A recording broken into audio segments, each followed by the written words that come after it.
आज हम सोमवार के व्रत की विधि, कथा और आरती का श्रवण करेंगे। सोमवार का व्रत साधारण दिन के तीसरे पहर तक होता है।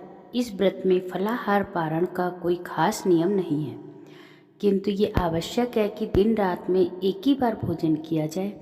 सोमवार के व्रत में शिव पार्वती की पूजा करते हैं। सोमवार के व्रत 3 तरह के होते हैं। एक साधारण सोमवार व्रत, सौम्य प्रदोष व्रत और 16 सोमवार व्रत। सभी व्रतों में विधि एक सी ही है। शिव पूजन के पश्चात कथा सुननी चाहिए। प्रदोष व्रत और 16 सोमवार व्रत की कथाएं अलग हैं, जो कि मेरे आगे के वीडियो में आएंगी। ये सोमवार व्रत की कथा। जप मंत्र ओम सोमाय नमः। कथा इस प्रकार है। एक बहुत धनवान साहूकार था। उसके कोई पुत्र न था। इस चिंता में वह रात दिन लीन रहता था और पुत्र की कामना के लिए प्रति सोमवार को शिवजी का व्रत और पूजन करता था। सायंकाल को मंदिर में जाकर दीपक जलाता। इसके इस भक्ति भाव को देखकर एक दिन पार्वती जी ने शिवजी से कहा, महाराज, यह साहूकार आपका अनन्य भक्त है और सदैव आपका व्रत और पूजन बड़ी श्रद्धा से करता है। आपको इसकी मनोकामना पूरी करनी चाहिए। शिवजी बोले, पार्वती, ये संसार कर्म क्षेत्र है। जैसे किसान खेत में बीज बोता है वैसे फल काटता है, उसी तरह इस संसार में जो जैसा कर्म करता है वैसा ही फल भोगता है। पार्वती जी ने अत्यंत आग्रह से कहा, महाराज, जब ये आपका इतना भक्त है तो इसको किसी प्रकार का कोई दुख है तो आपका काम है उसको दूर करना, क्योंकि आप तो सदा ही भक्तों पर अपनी दया करते हैं, उनके दुखों को दूर करते हैं। यदि आप ऐसा नहीं करेंगे तो मनुष्य आपकी सेवा, व्रत और पूजन क्यों करेंगे? पार्वती जी का ये आग्रह देख शिवजी महाराज कहने लगे, पार्वती, इसके कोई पुत्र नहीं है। इसी चिंता में ये दुखी रहता है।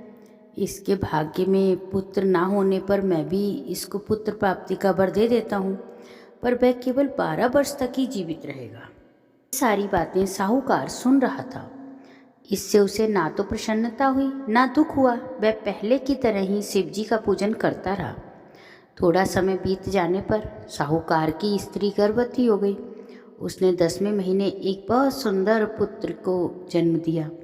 साहूकार के घर में बहुत खुशियां मनाई गईं, लेकिन साहूकार ने उसकी केवल 12 वर्ष की आयु को जान लिया था, इसलिए उसे कोई खास प्रसन्नता नहीं हुई और उसने किसी को यह भेद भी नहीं बताया। जब पुत्र 11 वर्ष का हो गया तो उसकी माता ने उसके विवाह के लिए कहा, लेकिन साहूकार कहने लगा, मैं अभी इसका विवाह नहीं करूँगा, मैं इसको काशी पढ़ने के लिए भेजूँगा। फिर साहूकार ने अपने साले यानी कि उस बालक के मामा को बुलाया और बहुत सा धन देकर कहा, तुम इस बालक को काशी पढ़ने के लिए ले जाओ और रास्ते में जिस जगह जाओ यज्ञ करते जाना और ब्राह्मणों को भोजन कराते जाना। वो दोनों मामा भांजे सब जगह यज्ञ करते और ब्राह्मणों को भोजन कराते जा रहे थे। रास्ते में एक शहर पड़ा। उस शहर के राजा की कन्या का विवाह था और दूसरे राजा का लड़का जो बारात लेकर आया था वह एक आंख से काना था। उसके पिता को इस बात की बहुत चिंता थी कि कहीं वर को देखकर कन्या के माता पिता विवाह में किसी तरह की अड़चन न पैदा कर दें। इसलिए उसने जब सेठ के बहुत सुंदर लड़के को देखा तो उसके मन में विचार आया कि क्यों ना डुकाओ के समय इस लड़के से वर का काम ले लिया जाए।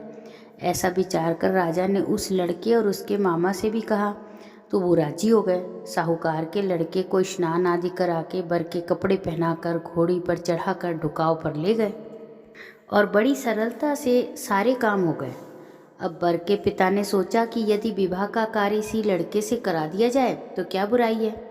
ऐसा विचार कर लड़के और उसके मामा से कहा, यदि फेरों और कन्यादान का काम भी आप ही कर दें तो कृपा हो जाएगी और हम इसके बदले आपको बहुत धन देंगे। उन्होंने ये स्वीकार कर लिया और विवाह का कार्य भी बहुत अच्छे से हो गया। लेकिन जिस समय लड़का जाने लगा तो उसने बहू की चुनरी के पल्ले पर लिख दिया कि तेरा विवाह तो मेरे साथ हुआ है, लेकिन जिस राजकुमार के साथ तुझे भेजेंगे वो एक आंख से काना है। मैं तो काशी पढ़ने के लिए जा रहा हूँ। उस राजकुमारी ने जब चुनरी पे ऐसा लिखा हुआ देखा तो उसने राजकुमार के साथ जाने से इनकार कर दिया और कहा, ये मेरा पति नहीं है, मेरा विवाह इसके साथ नहीं हुआ, मेरा पति तो काशी पढ़ने गया है। राजकुमारी की माता पिता ने अपनी कन्या को विदा नहीं किया और उसकी बारात वापस चली गई। उधर सेठ का लड़का और उसका मामा काशी पहुंच गए। वहां जाकर उन्होंने कार्य करना और पढ़ना आरंभ कर दिया। जब लड़के की आयु 12 साल की हुई तो एक दिन उन्होंने यज्ञ रच रखा था। उस लड़के ने अपने मामा से कहा, मामा जी आज मेरी तबीयत कुछ ठीक नहीं लग रही। मामा ने कहा, बेटे अंदर जाके सो जाओ। लड़का अंदर जाकर सो गया। थोड़ी देर में उसके प्राण निकल गए। जब मामा ने देखा कि वो मुर्दा पड़ा है तो उसे बहुत दुख हुआ। उसने सोचा अभी रोना पीटना मचा दूंगा तो यज्ञ का कार्य अधूरा रह जाएगा, इसलिए उसने जल्दी जल्दी यज्ञ का कार्य समाप्त करके ब्राह्मणों के जाने के बाद रोना शुरू कर दिया। संयोग बस उसी समय शिवजी महाराज और पार्वती उधर से जा रहे थे। जब उन्होंने जोर जोर से रोने पीटने की आवाज़ सुनी तो पार्वती जी ने शिवजी को कहा, जान के वो पास में लेके गईं और उस सुंदर लड़के को मरा देखकर कहने लगी, महाराज ये तो वही सेठ का लड़का है जो आपके वरदान से हुआ था। शिवजी ने कहा, पार्वती इसकी आयु इतनी ही थी, ये अपनी आयु पूरी कर चुका। पार्वती जी ने कहा, महाराज कृपा करके इस बालक को और आयु दो, नहीं तो इसके माता पिता तड़प तड़प कर मर जाएंगे। पार्वती के इस प्रकार आग्रह करने पर, बार बार आग्रह पर भगवान ने उसको जीवन दान दे दिया। शिवजी महाराज की कृपा से वो लड़का जीवित हो गया। शिव पार्वती कैलाश पर्वत पे चले गए। वह लड़का और उसका मामा उसी प्रकार यज्ञ कराते हुए अपने घर की तरफ चल पड़े और रास्ते में उसी शहर में आए जहाँ पर उसका विवाह राजकुमारी के साथ हुआ था। वहाँ जाकर उन्होंने यज्ञ आरंभ करना शुरू कर दिया। उस लड़के के ससुर ने उसको पहचान लिया और अपने महल में लाकर उसकी बड़ी खातिर की। साथ ही धन और दास दासियों से जमाता और पुत्री का आदर सत्कार कर विदा किया। जब वह अपने शहर के निकट आए तो उसके मामा ने कहा, पहले तुम्हारे घर जाकर खबर कर देता हूँ। उस समय उसके माता पिता घर की छत पर बैठे थे। उन्होंने ये प्रण कर रखा था कि अगर तुम्हारा पुत्र सकुशल घर पर आया तो राजी खुशी नीचे आएंगे, नहीं तो छत से गिरकर प्राण दे देंगे। इतने में उस लड़के के मामा ने जाकर ये समाचार दिया कि आपका पुत्र आ गया। उनको इस बात पर विश्वास ही नहीं हुआ तो उन्होंने मामा से शपथ लेते हुए कहा कि आपका पुत्र अपनी स्त्री और बहुत सारा धन लेकर आया है। सेठ जी बड़े आनंद के साथ सेठ जी ने उसका स्वागत किया और प्रसन्नता के साथ रहने लगे। इस प्रकार जो कोई सोमवार के व्रत को धारण करता है या इस कथा को सुनता है उसके सभी दुख दूर होते हैं, सभी मनोवांछित कामनाएं पूरी होती हैं। सोमवार की आरती। आरती करत जनक कर जोरे, आरती करत जनक कर जोरे, बड़े भाग्य राम जी आए मोरे। जीती स्वयंवर धनुष चढ़ाए, जीती स्वयंवर धनुष चढ़ाए, सब भूपन को गर्व मिटाए। आरती करत जनक कर जोरे, तोरी पिनाक किए दुई खंडा, तोरी पिनाक किए दुई खंडा। रघुकुल हर्ष रावण भय शंका, रघुकुल हर्ष रावण भय शंका।